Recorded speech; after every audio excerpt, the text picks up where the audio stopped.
नमस्कार विद्यार्थी मित्रांनो, स्वागत आहे आपलं यूट्यूब चॅनल ज्याचं नाव आहे मोहित मोटिवेटेड एक्झाम चॅनल। आज आपण बघणार आहोत TET म्हणजे शिक्षक पात्रता परीक्षेबद्दल आलेली एक नवीन अपडेट आहे। ती अपडेट कोणती आहे चला आपण सुरुवात करूया व्हिडिओला। सुरुवातीला व्हिडिओ आवडल्यास व्हिडिओला लाईक करा, कमेंट्स करा, जास्तीत जास्त व्हिडिओ शेअर करा आणि चॅनलला सबस्क्राईब करायला विसरू नका। तर अपडेट अशी आहे, येत्या 23 नोव्हेंबरला TET परीक्षा पुढारी ही होत सेवा राज्य परीक्षा परिषदेमार्फत सध्या नवी शिक्षक पात्रता परीक्षा अर्थात TET परीक्षा घेण्याची जोरदार तयारी करण्यात येत आहे। नोव्हेंबर महिन्यात 23 तारखेला संबंधित परीक्षा ऑफलाईन पद्धतीने घेण्यात येणार असल्याची माहिती राज्य परीक्षा परिषदेने तेथील अधिकाऱ्यांनी दिली आहे। राज्यातील प्राथमिक व माध्यमिक शाळांमध्ये इयत्ता 1ली ते 5वी आणि 6वी ते 8वीसाठी सर्व स्तरावर व्यवस्थापन, सर्व परीक्षा मंडळे, सर्व माध्यमिक अनुदानित, विना अनुदानित, कायम विना अनुदानित, अगदी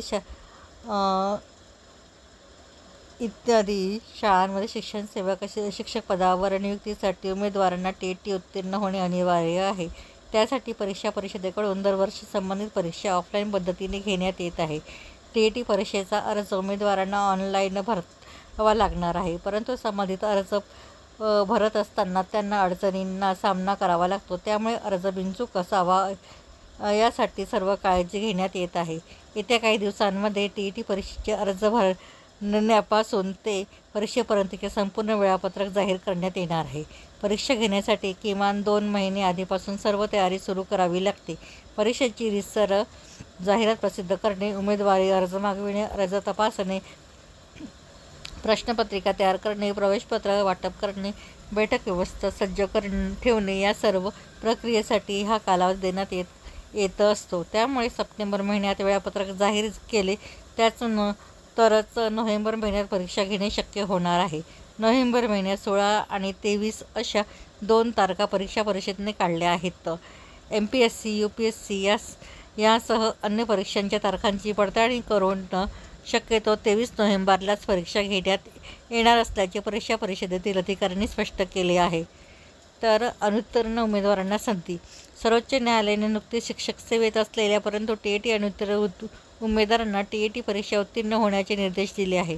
तसेच TET उत्तीर्ण न झाल्यास त्यांना स्वेच्छानिवृत्ती देऊन त्यांच्या जागेवर TET उत्तीर्ण उमेदवारांना संधी देण्यासंदर्भात सुतोताच केले आहेत। या संदर्भात पुनर्विचार याचिका दाखल करण्यात आली आहे, परंतु शिक्षकी पेशेतील संबंधित उमेदवारांना नोव्हेंबर महिन्यात होणारी TET पास परीक्षा उत्तीर्ण होण्याची एक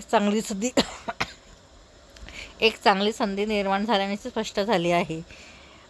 राज्य परीक्षा परिषदेकडून येत्या 23 नोव्हेंबरला राज्यात TET परीक्षा घेण्याचे नियोजन करण्यात येत आहे। त्या संदर्भात पूर्वतयारी सुरू असून येत्या काही दिवसांमध्ये परीक्षा संदर्भात संपूर्ण वेळापत्रक जाहीर करण्यात येईल आणि त्यानुसार राज्यात ऑफलाईन पद्धतीने परीक्षा पार पडणार आहे, असे डॉक्टर नंदकुमार बेडसे, अध्यक्ष महाराष्ट्र राज्य परीक्षा परिषद यांनी आपले मत स्पष्ट केले आहे। तर ही होती TET बद्दल आलेली नवीन अपडेट। अशाच नवीन अपडेट बघण्यासाठी व्हिडिओला लाईक करा, कमेंट्स करा, जास्तीत जास्त व्हिडिओ शेअर करा आणि चॅनलला सबस्क्राईब करायला विसरू नका।